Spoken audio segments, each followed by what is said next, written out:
Hey everyone, SMDBZX here, and welcome back after a long time to the fourth installment of DBZxNEP Rebirth. With the Saiyans defeated, what will happen now? After the Saiyans heal, they get a Zenkai boost, but their power rankings are pretty much the same. Everyone is training intensely for the next year, and within this time, Pichi surpasses most of the Saiyans, the exception being Vegeta. Going in terms of top 10, we have 5 CPUs, Vegeta, Goku, Pichu, Nappa, Raditz, and then Piccolo. Then following up behind them would be the humans. Although there are massive power gaps within the top 10, so keep that in mind. After that year though, a spaceship touches down. Frieza sent the Ginyu Force to Earth along with a small army. The humans, Piccolo, Raditz, and Nappa take on the soldiers, including Kui. While Goku, Vegeta, and the CPU take on the Ginyu Force, most of them are taken out quite easily. Pichi takes on Goldo, Goku, Raccoon, Vegeta, Jace, and Birder, and then CPU have to team up to beat Captain Ginyu. Vegeta informs that the Ginyu Force are far weaker than Frieza, which made everyone concerned. He also estimated it would take Frieza a week to get there, so they weren't sure how they could possibly do this. That's when the CPU remembered something, the Hyperbolic Time Chamber. The power they could attain would be massive. However, the CPU had already used up all their time. No problem. Kami could just upgrade it. After recovering his youth with Shenron, Kami removed the time limit, and thus everyone went in pairs.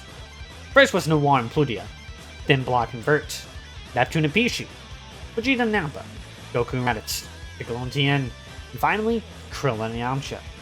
Chiaotzu decided there's no need for him to try, he'd just get in the way, which, come on, let's be honest, that was true. The Z-Fighters all arrive and find Frieza, plus some men who were all fodderized easily. Frieza would want to destroy these pests, but see no reason to leave his first form. Frieza is stronger than the humans and about on par with Piccolo. Everyone else, however, was far stronger than Frieza. However, he did not know this. Noir and Blanc weren't in the mood to mess around, so they rushed Frieza, and before he could transform even once, they killed the tyrant. Of course, it wasn't super quickly, but both of them were about twice as powerful as Frieza in his first form.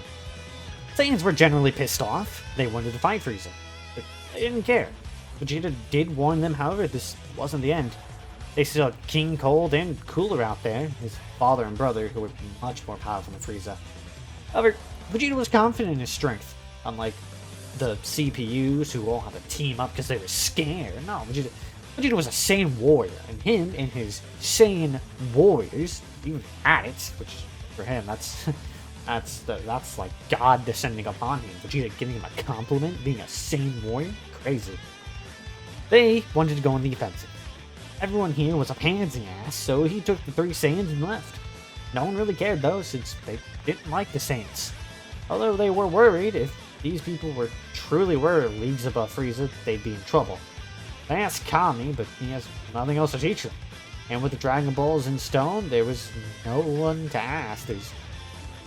There was no way to get stronger from what they knew, aside from the very little training they could do outside the time chamber. So what were they going to do? How were they going to prepare for these oh-so-powerful threats? If they were even more powerful than Frieza, when would they show up? They just didn't know.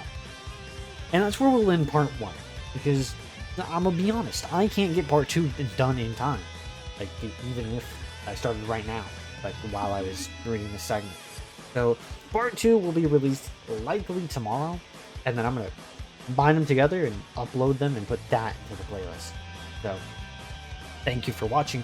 I've been SMDBZX, and I will get the other half of this script done later. Goodbye.